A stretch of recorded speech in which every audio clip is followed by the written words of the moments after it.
welcome back to my channel. If you are new here, my name is Emily and I make mainly fashion videos, a little bit of beauty and some self-improvement. The fashion tips I'm about to share with you are things that I use daily, if not weekly, and are such handy little things to know.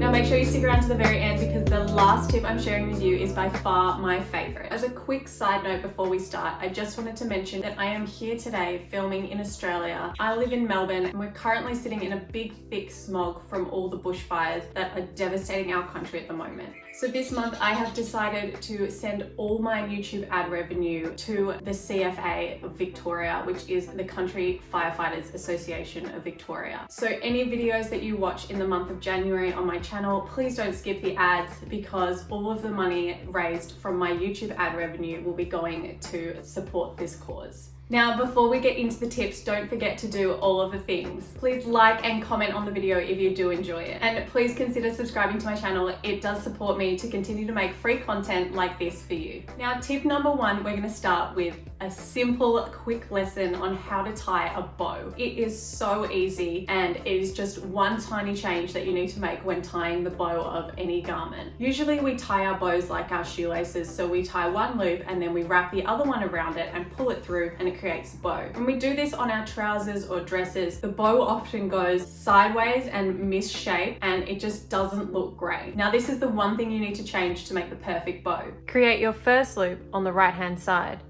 and rather than wrapping your second loop over the top, wrap it back around the bottom instead, and then tie your bow as usual.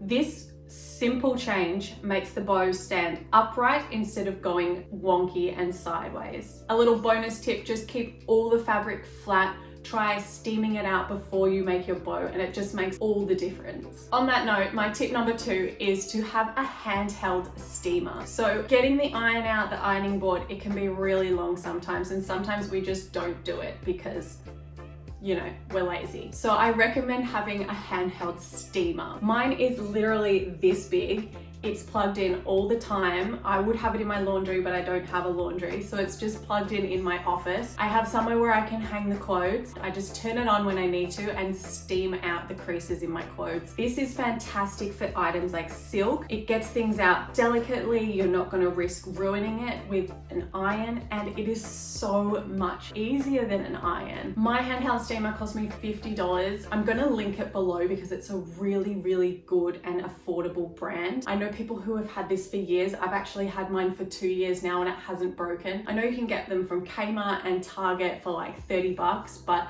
I've heard that the quality isn't great. So I'm gonna link my steamer below for you to have a look at. Highly recommend. It has been life-changing for my styling and just making sure everything is put together when I walk out the door. I've also actually taken this steamer with me on trips. I just put it in my suitcase. I took it with me to Rome. As soon as I got there, everything in my suitcase was so creased. I just pulled out my steamer. It fits easily into my suitcase and just steamed away. All right, styling tip number three is a little quick hack, and it is to maintain the color of your black jeans. Every time we wash our black jeans, we lose a lot of the color out of them. And I tend to have jeans one season and then I have to get a new pair the next season because I've washed them, and it's so frustrating. The rest of the quality of the pants is fantastic, but the color has faded so much. I want to keep that rich black color of my jeans. How do you do this? Rather than washing your jeans to remove the odor, you can place your jeans into a freezer bag and then pop it into the freezer. Leave it in there for 2 days and this will remove all of the odor from the jeans without removing the color. This is such a simple hack to maintain the color of our black jeans. I've used it before and I highly recommend you do. So styling tip number four is to have a flexible measuring tape on you when you are online shopping.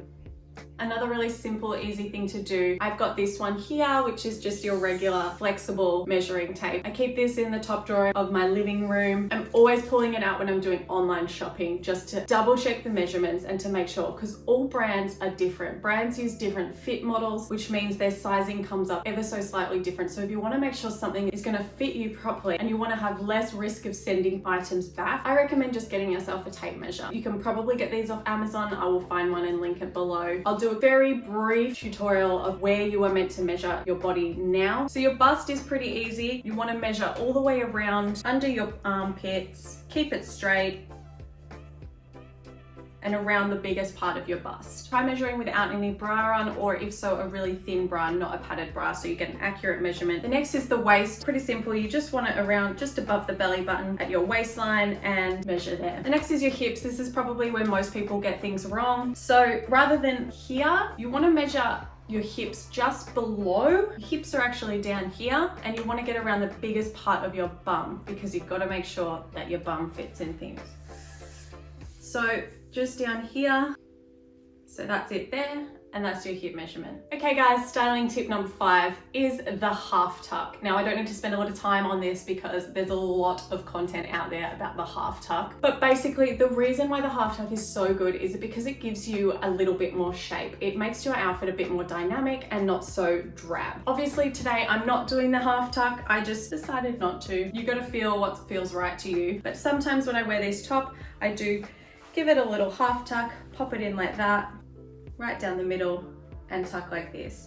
You've got to establish where the tuck is good for you. If you have wider hips, you might want to tuck a bit more or a bit less. You've just got to decide what is better for your shape. Generally speaking, by half tucking, you play a trick on the eyes and it usually brings the waistline in a little bit. And that's why a half tuck can be so flattering for different body shapes. Sometimes it can be really weird to get used to at the beginning. I know at the beginning when I started doing it, it felt a bit strange. Usually when I do it with customers, they feel funny at first, but they step back and look at themselves fully in the mirror and they can see the transformation. Now, my 6th styling tip for today, I wasn't originally going to talk about this because it's all over the internet. But then I thought, well, maybe there's a reason it's all over the internet, and that is underwear. Wearing the correct underwear could not be more important to styling your outfits. I'm gonna try keep it brief because there's a lot of stuff out there, but basically what you want is seamless underwear and underwear that matches your skin tone. So generally speaking, that's nude underwear, but for darker skin tones, you can actually find underwear matching your skin color. There are some great brands out there now that make skin colored underwear from all different types of shades, which is fantastic because not everyone's skin color is nude. So I will link that below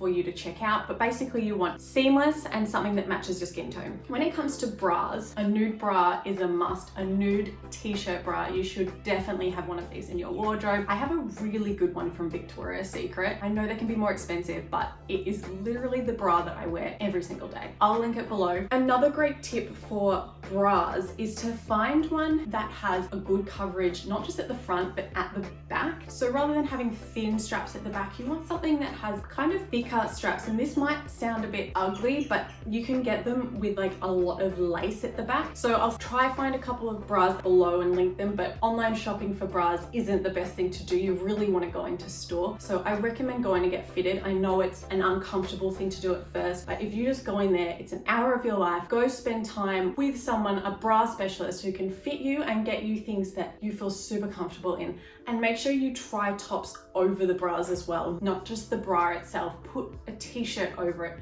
put your favorite top over it, put a tight top over it, so you can see all the lines and what is right and what is wrong for you. The last thing I wanted to say about undergarments was to avoid wearing white bras under white tops. This is a no-no. You want to be wearing your skin color underwear under white. If you're wearing white under white, basically you're just giving yourself 2 big headlights. But you can see that.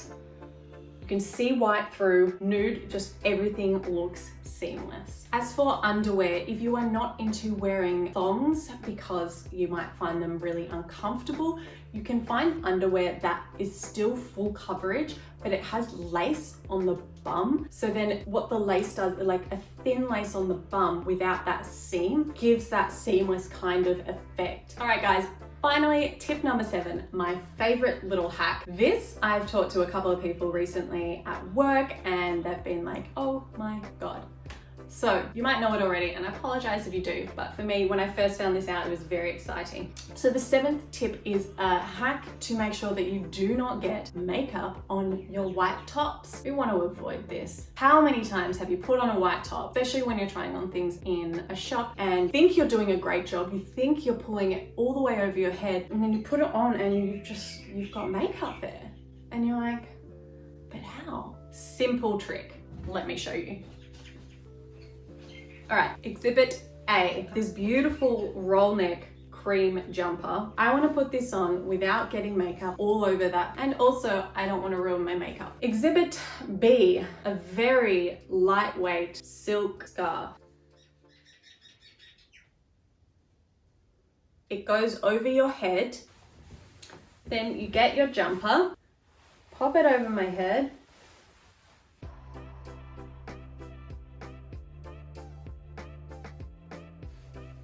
Voila! Now I've got my roll neck on, I got no makeup on it. The silk scarf was so delicate that it didn't ruin my makeup.